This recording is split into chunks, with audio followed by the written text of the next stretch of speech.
जी महाराज जी, भगवान पर अटूट विश्वास है और नाम जब भी निरंतर चल रहा है, किंतु जब जीवन में कठिन परिस्थिति आती है तो ईश्वर के ऊपर विश्वास के साथ साथ जीवन समाप्त करने का या सब छोड़कर सिर्फ भगवान की शरण में रहने की आकांक्षा होती है। महाराज जी, ऐसे में इस परिस्थिति में क्या करना? निरंतर नाम चल रहा है, अभी हमें संशय है, क्योंकि निरंतर जब चलने लगेगा तो कुछ स्थिति आ जाती है। हम लोग उसी मार्ग के पथिक है ना, इसलिए एक स्थिति आ जाती है। कोई भी विपत्ति हमें परास्त नहीं कर सकती,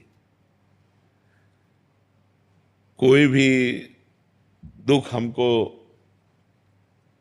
उदास नहीं कर सकता, क्योंकि नाम चल रहा है। जब ज्यादा कष्ट होता है तो ज्यादा भजन होता है, शांत। जब ऐसा लगता है शरीर छूट तो नहीं जाएगा तो एकदम भगवदाकार वृत्ति, भगवान आ रहे हैं। तो निरंतर भजन शब्द से हम कह रहे हैं कि इस पर सुधार करो। निरंतर अभी नहीं हो रहा है। जिस दिन अव्यावृत भजनात् अखंड भजन होने लगेगा तो स्थिति आ जाएगी। अटूट विश्वास जब है तो टूट कैसे सकता है? कुछ भी हो, जोई जोई प्यारो करे सोई मोहि भावे। अब कुछ भी हो, अब क्या, जब आपसे प्यार किया फिर हम क्यों किसी से सिकवा करें? भगवान अब तुम जैसा चाहो वैसा खेलो, जैसा चाहो वैसा विधान करो, मैं उसी में राजी रहूंगा जैसे तुम मुझे रखना चाहते हो। मस्त नाम जब चल रहा है तब ये मस्ती आएगी, नहीं ऐसे नहीं आएगी।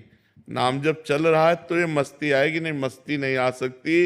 इतनी विपत्तियां मनुष्य जीवन में, इतना संघर्ष है कि कदम कदम ऐसा लगता है यार अब खुशी हुई, और अगला कदम इतने दुख में पड़ जाता है कि लगता है कैसे निकल पाऊंगा इस दुख से। तो फिर एक सुख का प्रकाश आता है, फिर एक ऐसी समस्या आ जाती है, फिर ये पूरा जीवन चलता रहता है, ये पूरे जीवन। और ये सोचना कि शरीर को मिटा दें, ये कोई समस्या का हल नहीं है।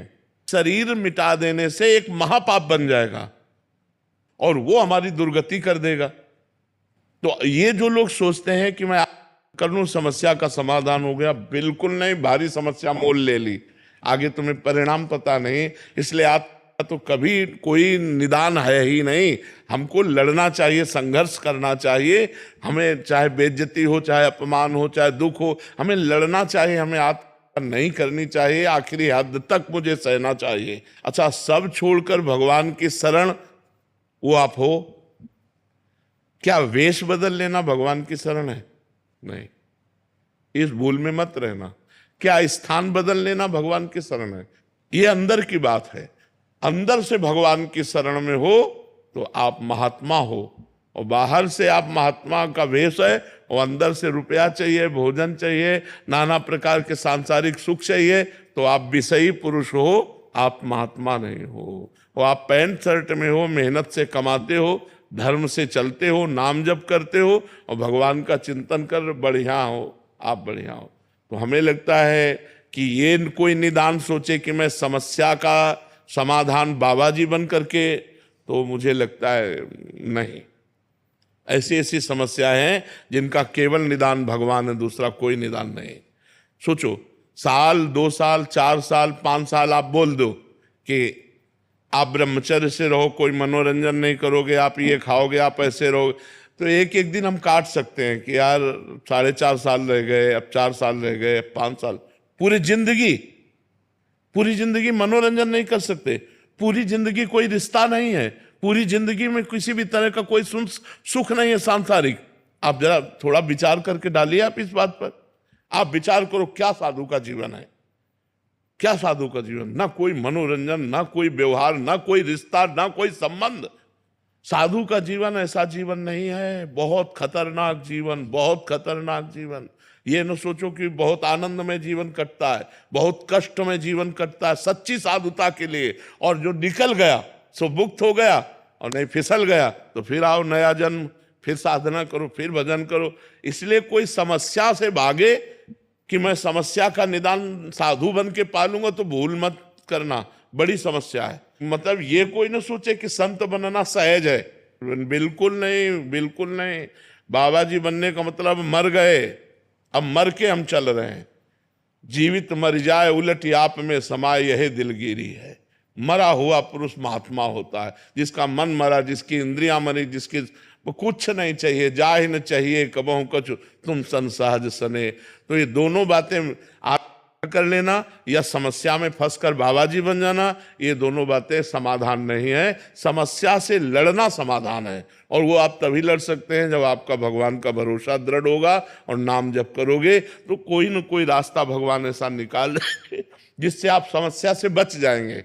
नहीं तो समस्याएं पीस डालती है, अंदर ही अंदर खोखला कर देती है, आदमी चिंतन से परेशान हो जाता है, और जब परेशान हो जाता है तो उसे एक ही रास्ता नजर आता है, और वो रास्ता है नहीं, वो और परेशानी पैदा कर देगा अगले जन्म में जा करके। तो इसलिए नाम जप करो और सहन करो और लड़ना सीखो।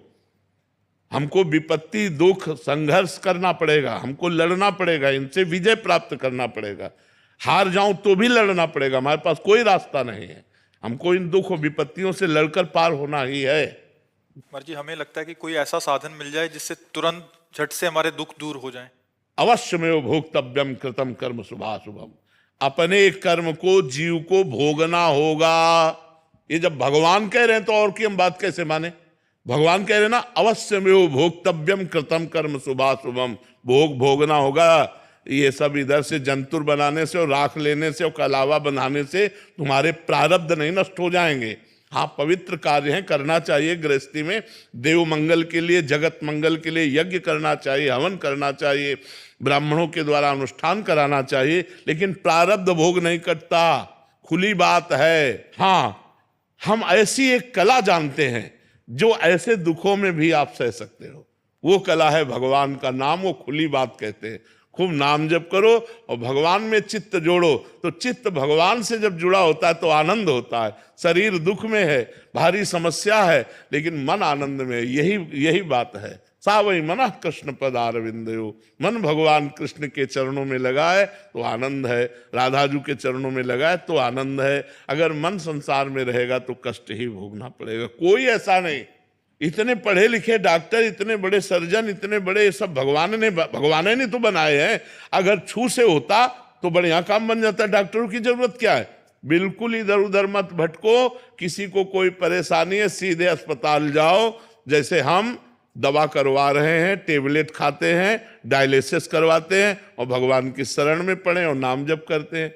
बिल्कुल सीधा रास्ता है। हाँ, कुछ ऐसे मंत्र हैं, यदि सकामता पूर्वक उनका अनुष्ठान किया जाए तो कुछ दर्द को कम कर सकते हैं, समस्या को कम कर सकते हैं, मिटा नहीं सकते, मिटाने की सामर्थ्य नहीं। प्रारब्ध भोग भोगना पड़ता है। नहीं, रामकृष्ण परमहंस जी इतने सिद्ध महापुरुष, उनके गले में कैंसर था। बड़े बड़े महापुरुषों के जीवन में कष्ट पाया गया। भाई जी हनुमान प्रसाद पोद्दार जी के हाथों में तो ये बड़े बड़े कष्ट सहने पड़े। ये छूछा से नहीं जाते भैया। खूब राधा राधा नाम जप करो, सह करके निकल जाओ, बस ये बात है। मर्जी ऐसा कहा जाता है, वहां गए लड़का हो गया, यहाँ गए ये ठीक हो गया। तो लड़का होना होगा तो कहीं जाओ चाहे ल जाओ, हो जाएगा। और नहीं होना होगा तो चाहे जा चले जाओ, नहीं होगा। वो संयोग होता है। जैसे देखो, आपका कोई काम नहीं बन रहा था, आप हमारे पास आए, अब वो संयोग बन गया आपके कर्म का और काम हो गया। बोले जय बाबा की। वो प्रेमानंद से नहीं बना, वो तुम्हारे कर्म का संयोग था, वो तुम्हारे कर्म का संयोग था। बिल्कुल समझिएगा, ये आज नौटंकी नाटक नहीं, खुली बात है। आपका कर्म आपको सहयोग दिया तो आपका काम बन गया। आपका कर्म आपको सहयोग नहीं देगा तो काम नहीं बनेगा। एक हमारे जीवन की धारा है, उसमें दुख सुख दोनों किनारे हैं। हमारा जीवन इसमें होता हुआ जाएगा, कभी सुख कभी दुख, कभी सुख कभी दुख, ऐसा चलता रहेगा। कोई मिटा नहीं सकता यार, हमारी समझ में नहीं आता। तो महात्माओं के पास क्यों जाना चाहिए महाराज जी? सुकृत बढ़ते हैं, बुद्धि शुद्ध होती है, प्रारब्ध को सहने की सामर्थ्य आती है, आगामी हमारे जो कर्म हैं वो सुधर जाते हैं, पीछे के जो कर्म हैं वो भस्म हो जाते हैं, प्रारब्ध भोगने की सामर्थ्य आती है। हमें तो लगता है हमारी मनोकामना पूरी हो जाएगी, चलो चलते हैं एक बार तो।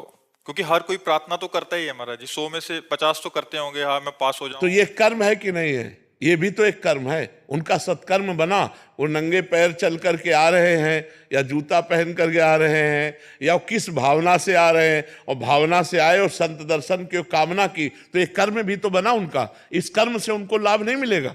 मान लो संत दरस को चालिए तज माया अभिमान, ज्यो ज्यो पग आगे बढ़े कोटिन यज्ञ समान। तो कोई आ रहा है 1000 कोस से, कोई 500 कोस से सवारी में धक्का खाते हुए ऐसे, और रोड में किनारे खड़ा है रात्रि भर, तो ये उसका तपस्या नहीं बनी, ये उसका परम पवित्र कर्म नहीं बना। अब ये कर्म कामना पूर्ण कर दे तो प्रेमानंद उसमें कहाँ है? ये उसका कर्म है, ये उसकी मेहनत है, ये उसकी भावना है, ये उसकी श्रद्धा है, ना कि हम है। अब उसको लगेगा कि हम प्रेमानंद के दर्शन के हमारा काम बन गया। नहीं, तुम्हारी मेहनत, तुम जो सैकड़ों किलोमीटर चल करके आए और खड़े रहे घंटों, और फिर इसके बाद दर्शन हुआ, तुम्हें आनंद लगा, ये तुम्हारा कर्म तुमको सुख दे रहा है। नहीं तो देखो, अगर हमारा कर्म बिगड़ जाए तो हम कह रहे हैं फिर हमको कोई सुख नहीं दे सकता। हमारा कर्म, संतों के पास जाना, संतों की दंडवत करना, उससे पाप नष्ट होते हैं, पुण्य